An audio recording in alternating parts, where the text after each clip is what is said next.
Hello and welcome to Grand Final History. In this episode, we go back to 1920, the 24th season of the VFL. 1920 was an Olympic year. Antwerp hosted the Games as a tribute to the people of Belgium just 2 years after the end of World War I. Australia competed as a standalone country for the first time. In previous games, there had been a combined team with New Zealand. Stinton Hewitt competed in the 10,000 metres and was the first Australian to run an Olympic marathon.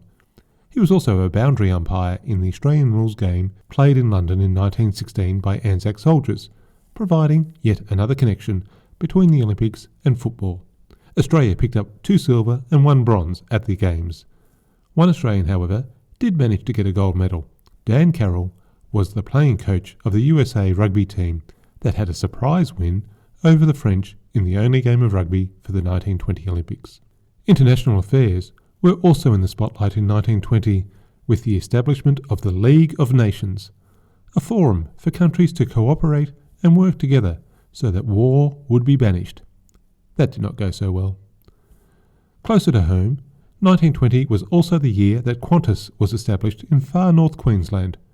Originally a regional airline serving Queensland and the Northern Territory, it now spans the globe and has carried many VFL and AFL teams to and from games and some end-of-season trips that have not always gone so smoothly.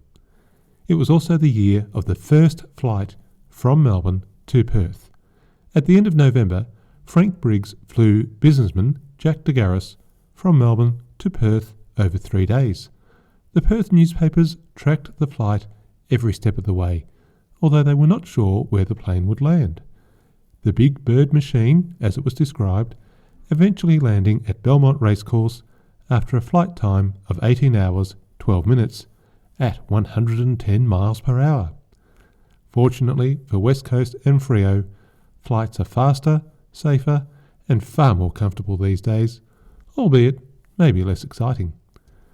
1920 saw progress in a number of technologies. Dame Nellie Melba performed the first worldwide radio broadcast by a professional singer for the Marconi Company in the UK. While Dame Nellie initially resisted the opportunity, saying that her voice was not a subject for experimentation, the fee of £1,000 for 20 minutes work, which is about $90,000 in today's money, got her interested in the experiment. The broadcast was heard across the UK, in France, Sweden and as far away as Iran. Nellie Melba said, "But they haven't bought a ticket or bought a record." And the battle for performers to be paid for broadcasts has continued to this day. Football and radio would meet in the 1920s, but that's for a later episode. Another invention that was launched in 1920 was the simple Band-Aid, still being used over 100 years later as players deal with the blood rule. Let's look at the lead up to the football season. In January, it was confirmed that there would be no team added to the competition. Redrawing the boundaries for the still disputed district system was the sticking point. 9 teams would compete in 1920, with 1 getting a bye each week. There were moves in February to update club jumpers, to reduce clashes with other clubs. Geelong knocked back the option of a pale blue jumper, white shorts and pale blue socks. They were happy to move to white shorts rather than their existing blue shorts to reduce confusion when playing Collingwood. St Kilda were offered the option of a draft board layout with coloured squares on the front and back of their jumpers. They declined that option. March saw some confusion for Richmond with respect to their coach. On Tuesday, 16th of March, Norman Clark was reappointed as Richmond coach for 1920.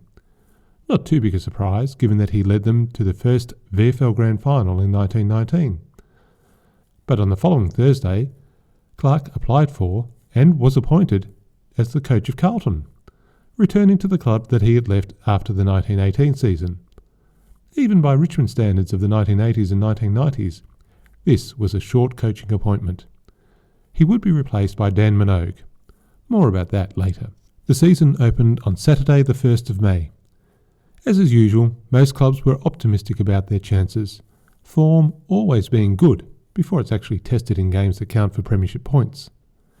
However, there were troubling signs at St Kilda.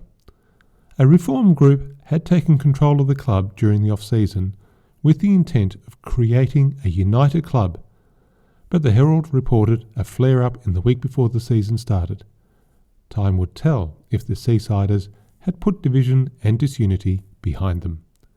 In a familiar move, there was an update to the rules to open the game up and reduce the amount of hustling and bustling on the field. It was a minor change. The boundary umpires were directed to throw the ball in variable distances between 5 to 25 yards. Previously, throw-ins were limited to 15 yards, and ruck contests had turned into exhibitions of strong men blocking the ruckman and allowing a third man up. Also, the centre circle had been increased in diameter from 5 feet to 8 feet to further separate the ruckman at the bounce of the ball. We will see if the changes impact the play. South Melbourne's record-breaking forward, Harold Robinson, would miss the first game of the season against Melbourne. He was on his honeymoon in Daylesford. Collingwood had the honour of unfurling their premiership flag at Victoria Park, but Essendon upset the party by having a comfortable win. Melbourne also showed that they were going to be competitive this year by defeating South Melbourne.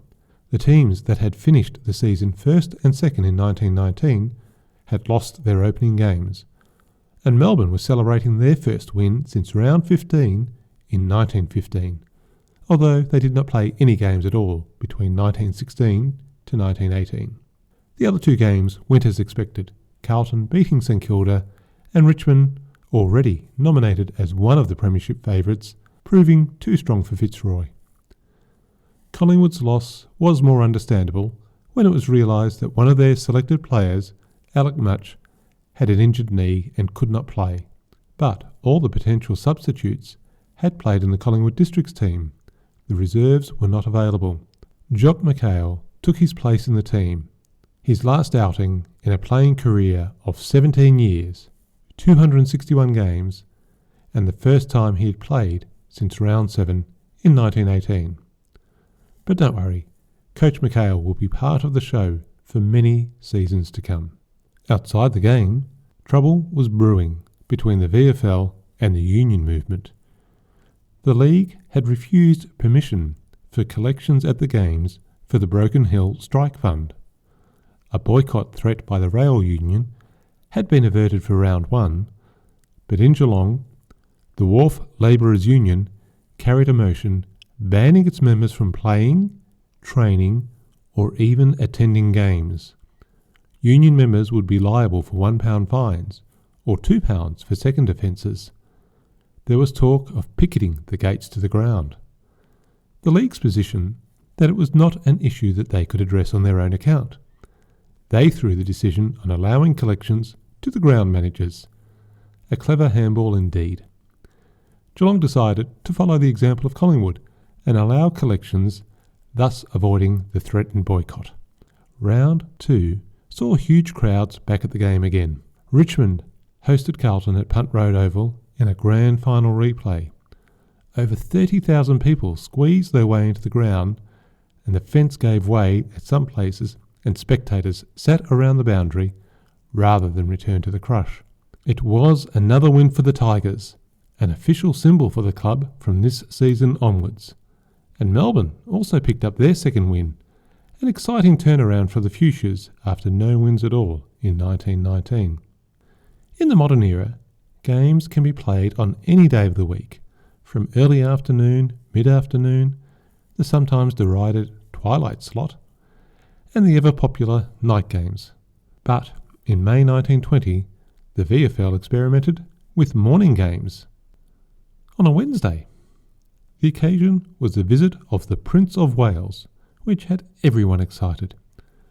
The Prince was due to arrive on Wednesday, May 26, which of course would be a holiday. To allow supporters of Collingwood and Richmond, due to play at the Punt Road Oval, and Fitzroy, who are hosting Geelong, time to get to the Prince's parade, those games would be held in the morning starting at 10:45am. The games at St Kilda, who were hosting Essendon, and South Melbourne, who were playing Carlton, were scheduled for the afternoon. the plan being people could go to those grounds after the procession had passed. It remains to be seen if the AFL will ever revisit the option of morning games.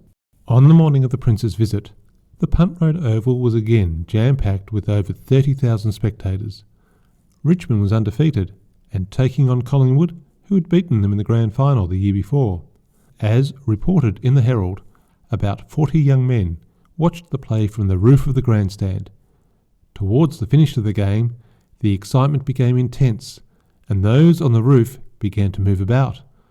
A moment before the final bell rang, Hugh James took a mark that placed Richmond in a position to win. Those on the roof then stepped forward, and the heavy weight caused the veranda posts to give way. For an instant it looked as if those underneath would be crushed. Fortunately, the sound of timber crashing gave sufficient warning and they all rushed clear of danger. The roof fell slowly, and those on top were able to slide down safely to the ground, with the exception of a small boy who grabbed the end of the main roof. He held this position until someone lifted him clear. A great story to take back to school or work the next day. Nobody seriously injured, albeit some repair work required at Punt Road. Hugh James kicked the goal, and as the Argus summarised, they had lost a veranda but won the match. The interstate game between Victoria and South Australia provided a break from the season. In what seems a generous move by the VFL, the curtain raiser for the game was an exhibition game of soccer, or, as it was called in the press, the British Association game. The football record provides details of the rules, but it is hard to imagine such cooperation between the codes occurring in modern times. The big surprise for the interstate game was the selection of Horry Clover at half forward after just 3 games for Carlton, but sadly he was injured in the game against Essendon before the big match and was replaced. Another name that you might be familiar with was playing for the South Australians. Victor Richardson, grandfather to Ian, Greg and Trevor Chappell, played on the halfback flank. The South Australians won by 5 points in front of 30,000 people. St Kilda were having yet another troubled season. A reform group had taken over the committee at the start of the year, but it was still not a happy club. William Schmidt was a brilliant roaming centreman who was sometimes accused of being selfish. He also upset his teammates with his perfectionist attitude. Things were coming to a head in 1920 when 3 St Kilda players said they would not play if he was selected. He had applied for a clearance to Richmond, where he had started his career, but the Saints had refused him. Now, in June, Kikero in the Herald reported that the St Kilda committee had decided by a majority of 1 to select him in the team to play Collingwood on the King's birthday long weekend, which sparked talk of resignation from several players and officials. Not a good time to be at the Saints. But joining Schmidt in the game against Collingwood was Harry Cumberland, known today as the oldest player to take the field in a VFL-AFL game at the age of 43. He had been a key player for almost as long as the VFL existed. This was his first game since returning from the war, but we should not forget that he first played for Melbourne in 1898, winning a premiership in 1900, before joining the Saints in 1903. He had travelled to New Zealand and to South Australia, winning the McGarry Medal in 1911.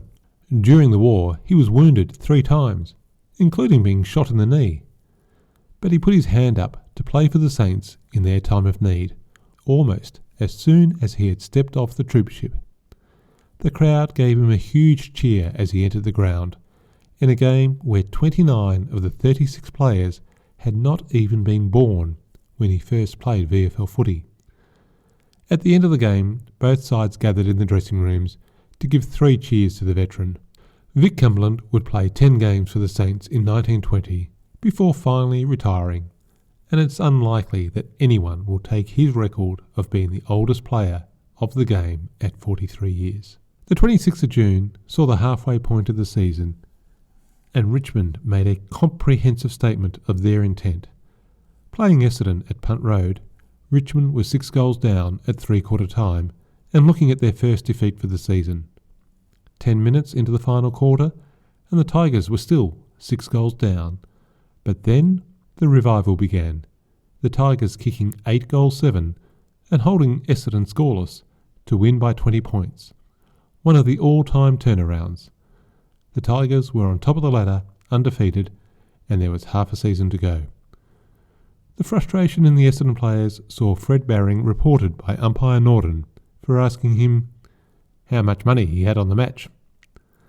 By round 16, Richmond and Fitzroy were the two top teams, with the Tigers ahead on percentage. The other candidates for the final 4 were Carlton, Collingwood and South Melbourne. In round 17, Carlton hosted Collingwood. The winner would be guaranteed a spot in the 4. 51,000 people managed to squeeze into Princes Park, where the Blues delivered a thrashing to the Pies. South Melbourne travelled to Geelong, needing a win to turn the final game of the season against Collingwood into a mini-final for the 4th spot. But just as in 1919, when South went to Geelong to lock in top spot, it was the Pivotonians that won the day. South did themselves no favours with wayward kicking, 8 goals 25-73, to lose by 3 points to Geelong, 11 goals 10-76. To rub salt in the wound and make that train trip back home even longer, South Melbourne supporters could count 8 times that they had hit the post, including 5 times in the last quarter from 10 scoring shots. The only issue to be decided in the final round was whether Fitzroy could have a big enough win to gain the 4.3 percentage points needed to overtake Richmond. But both teams had comfortable wins, and the first semi-final would be between Fitzroy and neighbouring rivals Collingwood, while Richmond and Carlton would play the second semi-final. The Tigers, topping the VFL ladder for the first time, would have the valuable right of challenge. 1920 was the 23rd season of the VFL, and Collingwood had only missed the finals twice and had 5 premierships. While Fitzroy may not have been as regular at making the finals, they were the leading premiership team at this stage with 6 flags, the most recent being the slightly odd season in 1916, when only 4 teams competed. So these 2 neighbouring suburbs were 2 of the big clubs of the VFL. Fitzroy had only lost 2 games this season to finish second on the ladder and had beaten the Magpies in both their meetings. They were understandably favourites for the game, but there was history between these 2 clubs, and the Magpies were looking to defend their premiership. In the Friday Night Herald, Richmond's captain-coach Dan Minogue tipped his old club Collingwood to win. Perhaps he was looking forward to playing them in the grand final. Dick Lee, Collingwood's grand old full forward, had missed the last 7 games of the season, but was selected for the final. He was a player that delivered something special in the big games. It had been a wetter than average year, and the lead into the finals had seen plenty of spring rain. At the Friday meeting of the league delegates, both Fitzroy and Collingwood asked that the Junior League semi-final, due to be played as a curtain raiser, be cancelled or shifted to protect the turf, but the league president, Sir Baldwin Spencer, ruled this out of order. The Adverse Weather Committee made their deliberation at about 11 a.m, when the sun had started to shine. The game was on, but under false pretences from the weather gods. Once the decision to play had been made, the rain returned in abundance. But that did not stop 40,000 people making their way to the MCG to see a low-scoring slog from these 2 teams. In the final game of the season, Fitzroy had set a record first-quarter score, kicking 9 goals before finishing the game with 22 goals, as they chased percentage against a lacklustre St Kilda. There would be nothing like that sort of effort on the sodden MCG today. Collingwood were reported to be the best wet weather team in the league, and this was a day for ducks.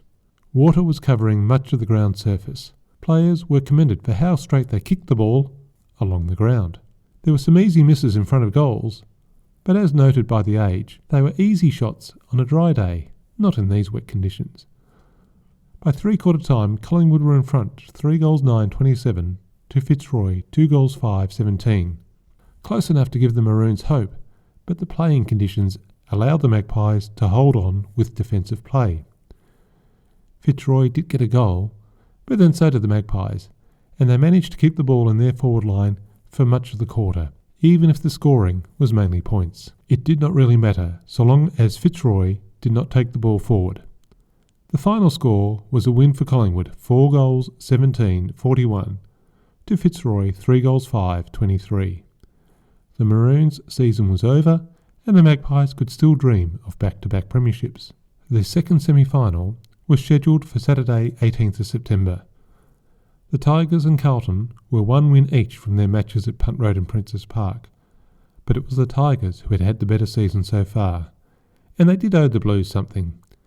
It had taken more than 10 years for Richmond to record a win against Carlton, having joined the VFL in 1908 and not beating the Blues until 1918.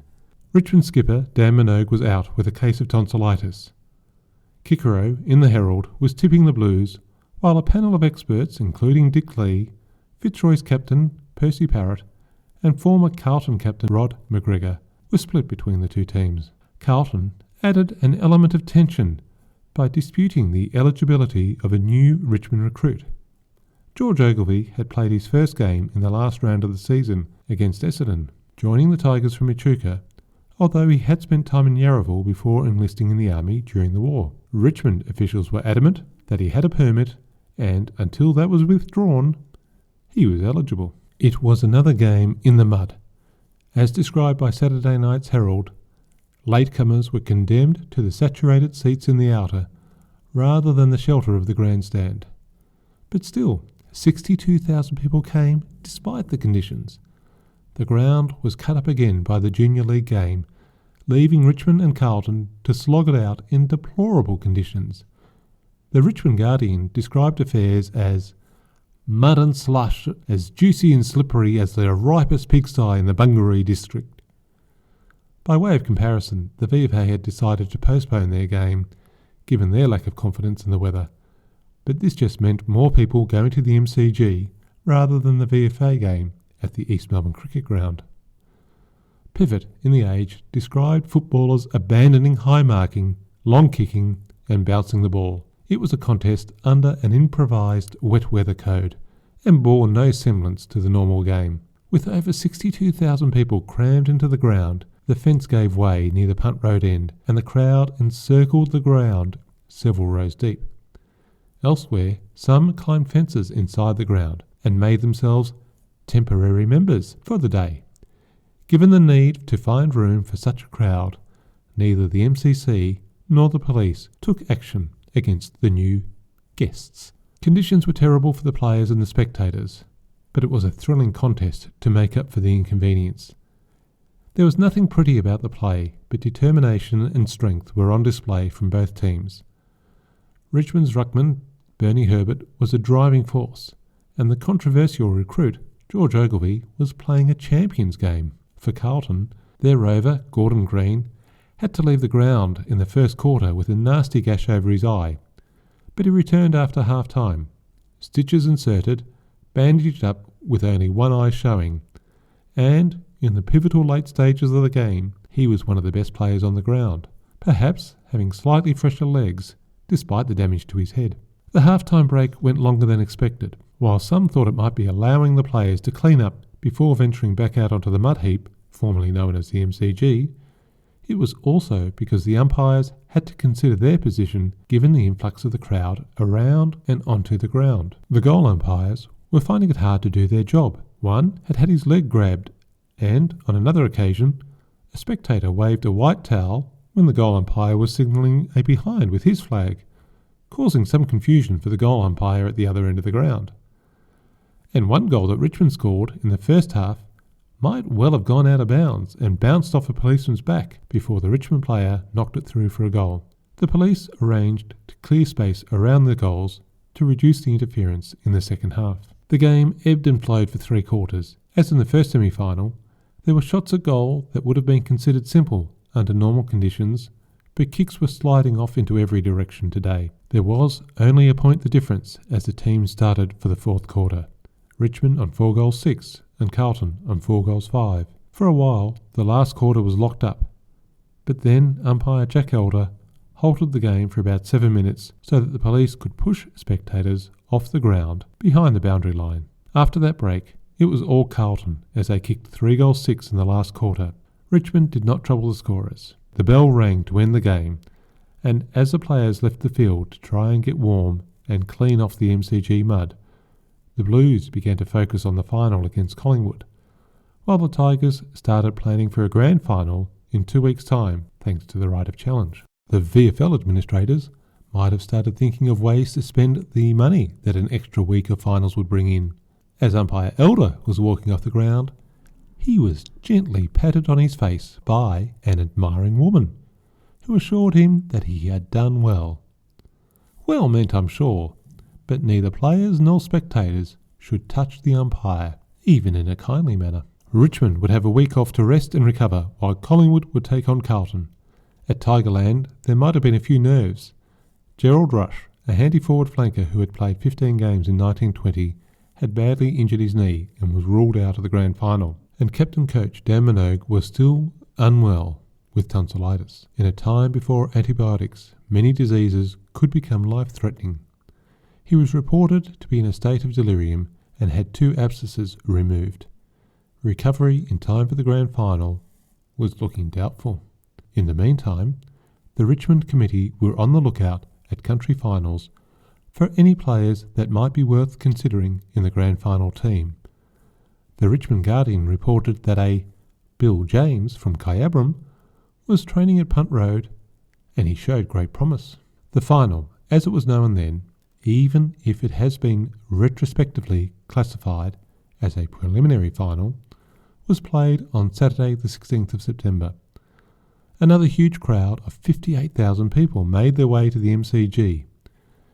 Many tried to get there early, only to find that others had got in even earlier. The grandstands were full at the start of the juniors' curtain raiser, leaving standing room only for the laggards. In the member stand were several invalid soldiers still recovering from their injuries in the war. One soldier had been transported to the ground in his bed and watched the game with enthusiasm. In their 2 clashes during the season, both Carlton and Collingwood had scored a win, and there was no clear-cut favourite for this game. Gordon Green would be missing for Carlton after his head wound in the match against Richmond. His place was taken by Charlie Fisher. Sadly for Collingwood supporters, their team's captain Dick Lee's injured knee kept him out of this game, and he was replaced by Harry Curtis, a long-time Magpie who would eventually become the club president. It's also worth noting that Gordon Coventry was playing his 4th game for Collingwood in what would be a 306-game, 1,299-goal career, a record number of goals, until overtaken by Tony Lockett in the 1990s. The rain had fallen the day before, leaving the ground heavy, slippery, and not much better than the weeks before, but thankfully for spectators, they could at least stay dry as they watched. The game was not as close as the 2 semi-finals, and Collingwood clearly had the advantage of a week's rest, where Carlton had to front up after a gruelling game against Richmond. From the first quarter, Collingwood had the advantage, almost putting the game beyond Carlton in the first 30 minutes, leading the game by 4 goals at quarter time and looking much fresher. Carlton did more attacking in the second quarter and scored 3 goals, but Collingwood kicked 4 and moved further in front and then dominated the third quarter. They then managed to hold off any efforts by the Blues to make a comeback in the last quarter. Gordon Coventry showed what he would be capable of by kicking 5 goals, his best effort in his debut season. It topped off a fine day for the Magpies. They had won their way into the grand final with a chance for back-to-back premierships, and their junior team had won the premierships in the curtain raiser, defeating University. It was a good day for their supporters. There were some clouds on the horizon though. Mal Seddon had been reported for striking Percy Dakin, and both M. Wilson and Bill Toomey, the founder of a clan of Toomey footballers for Collingwood, came out of the game with injuries. Grand final week is always an occasion in Melbourne, with rumours of injuries, sometimes tribunal hearings, and the question of who will be fit, who will make the teams, and who will be the unlucky players missing out. Well, Grand Final Week 1920 had all of that and more. First, A slight digression to the VFA, who had played their semi-final between Footscray and North Melbourne as the VFL had their final. The game ended sensationally at the East Melbourne Cricket Ground, where Footscray were in front by 4 points when the bell rang to end the game. But the umpire did not hear the all-important clang, and a mark was taken by North's Considine, 30 yards from goal. Then the ground was invaded by spectators, believing the game was over, despite efforts to clear a space for a shot to decide the match. The players had to abandon the field for their safety. For days, no one knew the result. Had Footscray won?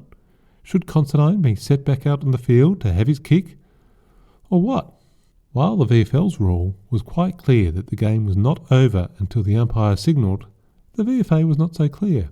The VFA delegates ruled that the game was to be replayed, but Footscray was opposed to this decision. On the Wednesday of that week, Footscray decided by just one vote to participate in the replay, a decision that worked out well for the team from the West. They won the semi-final replay and went on to win the VFA Premiership that year, a VFA final series that must have had people talking. In the VFL, controversy abounded. Richmond's thrilling new recruit, George Ogilvie, was ruled ineligible. The critical issue was that players were tied by residence under the district system unless they had been away at the war for 3 years. Ogilvie gave evidence that he had served for about 3 years, but a detailed analysis of the records showed that it was actually 2 years and 9 months. The Permit and Umpire Committee informed Richmond they were not to play Ogilvie in future matches. Fortunately for the Tigers, there was no retrospective action for the game that he had played that might have put their top-of-the-ladder finish at risk and given Fitzroy the right of challenge. I don't think anyone wanted to open that can of worms. Richmond's captain-coach Dan Minogue was also under a cloud. He had gone to Ballarat to help his recovery from tonsillitis, but during the week rumours galloped around the city on his progress. At one point the word was that he had actually died, but he made it to training on the Thursday night. He limited his efforts to some skipping rope in the club rooms. He would not be fully fit, but he would play. Collingwood's ruckman Les Hughes was also dealing with a family tragedy. His sister had died and her funeral was held on the Friday before the grand final. It must have been an enormous challenge to focus on a football game in those circumstances. Mal Seddon would definitely miss the game after the tribunal hearing on the Thursday evening found him guilty of striking, and while acknowledging that there had been provocation, still suspended him for 3 weeks. Unlike the semi-finals and the final, the grand final was played on a fine day on a firm ground that allowed the players to show their skills. But there would be several players who could not make it onto the field. Collingwood were missing Dick Lee through injury, Mal Seddon due to suspension, and Richmond were denied the service of George Ogilvie, having been ruled out by the league committee, and the leading goal kicker, George Bayliss, was out with the flu. In came Robert Carew, who had last played in round 9, and the big shock was the selection of Bill James from Kyabram, selected for his debut in the grand final. The umpire for the big game was once again Jack Elder for his 9th grand final. An extraordinary effort, but he's not finished his run yet. More on that in a future episode. As in the 1919 grand final, Collingwood were led on the field by their captain, Con McCarthy, and their coach was Jock McHale. Richmond had a first-time captain-coach leading them into the grand final, former Collingwood captain Dan Minogue, who, after returning from the war, had asked for a clearance from Collingwood, driven by a number of factors. If he wanted to become a coach, there was no room at Collingwood, with Jock McHale well positioned, and there were some reports that he was unhappy about the way that Collingwood had treated a teammate, Jim Sadler. Collingwood refused the clearance, and Minogue had to stand out of the game for a year. He took over the captaincy of the Tigers, and then, when Norm Clark resigned as coach in February, Minogue became playing coach as well. Collingwood were reported to be so angry at this betrayal that they turned his photo to face the wall. The Richmond Guardian reported that it was put into a cupboard and then facing the wall. Believe it or not. The curtain raiser before the big game was between two veterans teams representing Richmond and Essendon, playing off for the premiership of the Return Soldiers Imperial League. Richmond Diggers won by 3 goals. 54,000 spectators made their way to the MCG on a fine Saturday, the 2nd of October. They paid £2,550 in a variety of pennies, halfpennies, threepences, sixpences and other coins that were collected from the turnstiles on a regular basis and bagged up. Strong men were needed to carry the combined 244 kilograms of coins in 3 separate trips in a motorcar, transporting the takings to the Bank of Australasia, where they were deposited for counting and reconciliation on the following Monday morning, which also included filtering out the counterfeit coins, the coppers wrapped in silver, and some foreign currencies and other miscellaneous tokens. One of the more notable guests for the grand final was the famous author of the Sherlock Holmes books, Arthur Conan Doyle. He was impressed by the game, saying that having played rugby and soccer and also watched American football, he thought Australian rules was magnificent, and from a spectacular point of view, it was probably the best of them all. Richmond had beaten Collingwood in their 2 games during the season, but both were close affairs, and there was keen anticipation for another thrilling game to end the season. The majority of the crowd were cheering for Richmond, hoping to see the club win their first premiership, but there was no shortage of Magpie supporters looking for back-to-back premierships. Richmond started with the breeze in a tight opening quarter, with the defences of both teams dominating initially. Collingwood scored the first goal of the day when their forward pocket, Ernie Lumsden, was awarded a free kick and he punted the goal through for a major. It was a fast game, described as a cracker by Observer in the Argus. Donald Don scored Richmond's first goal, and the quarter ended with both teams on 1 goal to 8 points. The second quarter started well for the Tigers, with Hugh James taking a high mark deep in the forward line, and he put Richmond ahead by a goal, much to the delight of their supporters. Richmond were playing better football than Collingwood, even outshining them in their quick passing game, which had been Collingwood's famous style of play. But the Magpies, Gus Dobra and his other teammates in the back line were repelling attack after attack. Otherwise, the Tigers might have got right away. The half-time break saw Richmond with a small lead, 9 goals 5-17, to Collingwood, still on 1 goal to 8. Early in the third quarter, Donald Don picked up the ball in the middle of the ground and began his forward run, ducking and weaving to avoid the defenders, with the roar of the crowd growing as he moved closer within range and took a shot. The effort was worth a goal, but the result was just a behind. But Don was in good form and combined with Hugh James to get the Tigers' first goal for the quarter.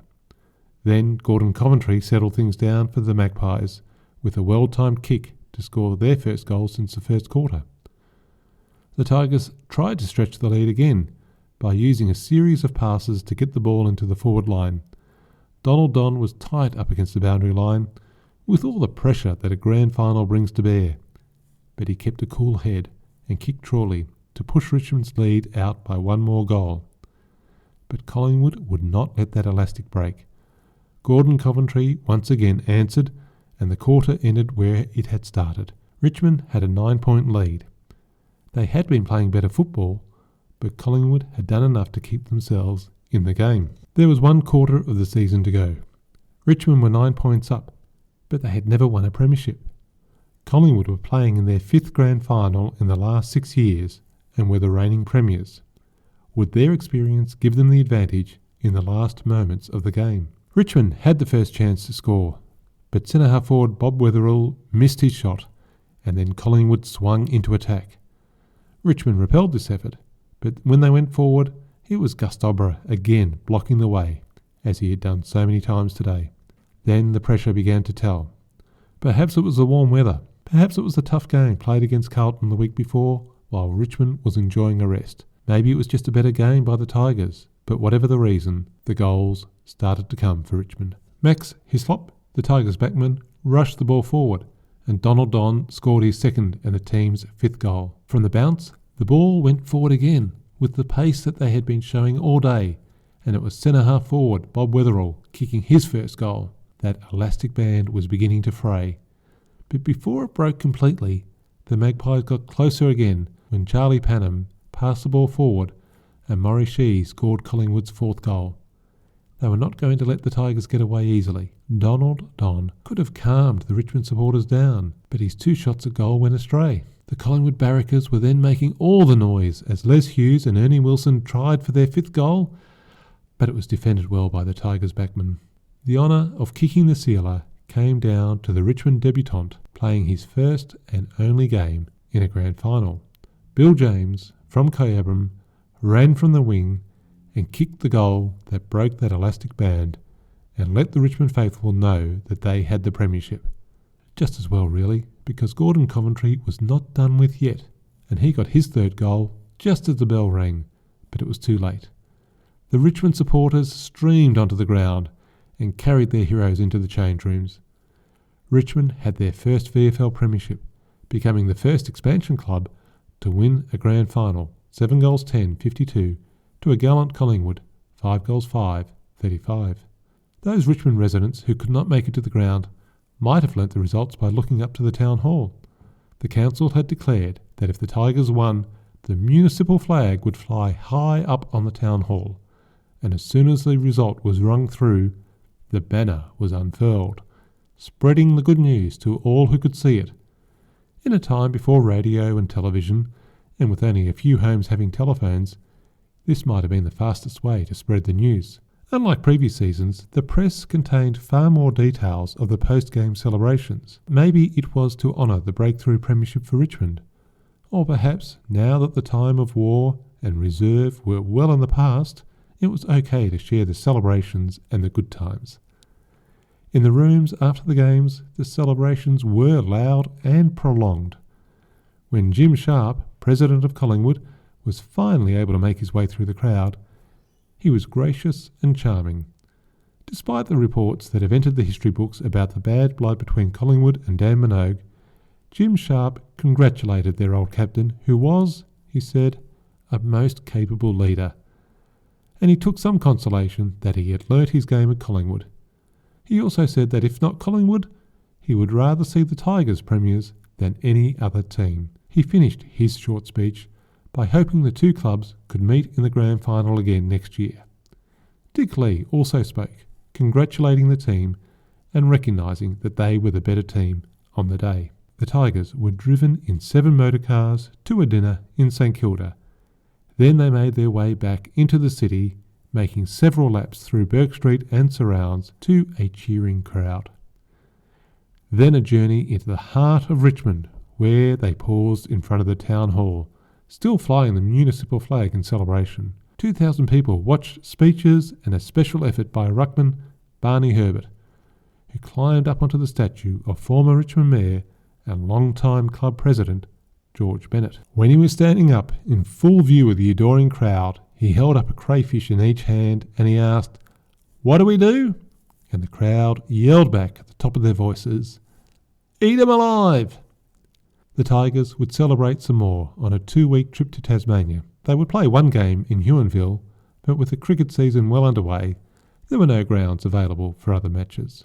It had been a record final series in terms of attendance and money raised. Football was more popular than ever, and the VFL was the most popular league in the country. But the challenge over control of grounds and the split of admission payments between the ground managers and the cricket clubs before football teams got their share was an ongoing concern. The Cricket Association would still not come to an agreement with the league on the dates for their respective seasons. A proposed solution discussed in the Argus in October 1920 sounds many years ahead of its time. The suggestion was for the league to gain control of 2 grounds in Melbourne and play 2 double headers for the 4 matches on each Saturday. One potential venue was the Exhibition Gardens, where there was an old cycling velodrome that could be redeveloped into a football ground. The VFL and the clubs would then have control on where the money went and could choose when to start and end their season.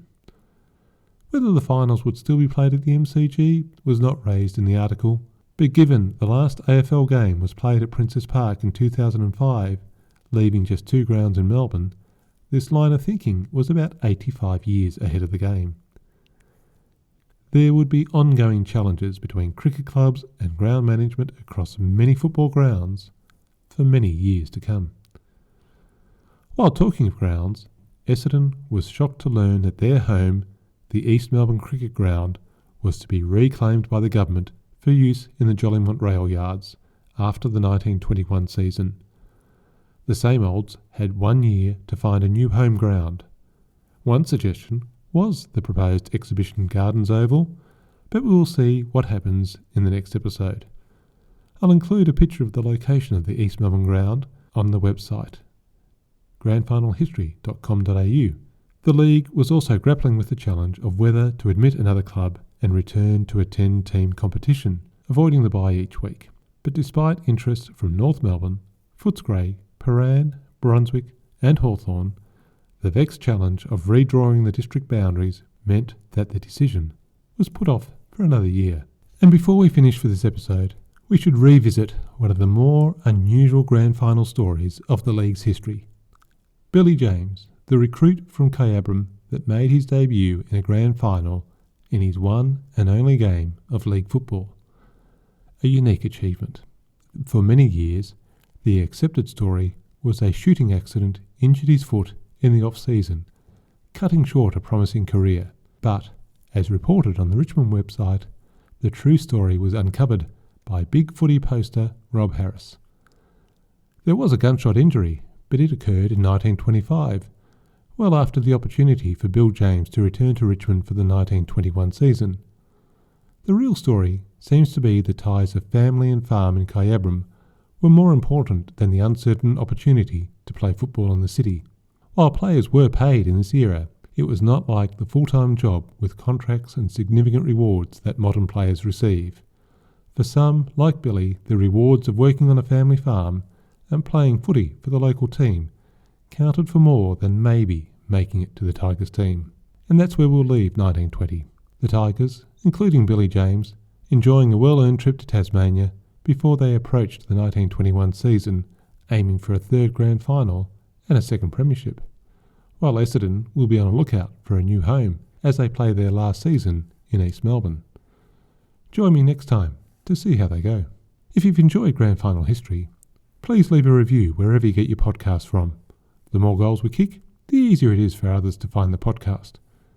If you have questions or you want to leave feedback, please email me at info@grandfinalhistory.com.au or check out the grandfinalhistory.com.au website or Facebook or Twitter for more Grand Final History.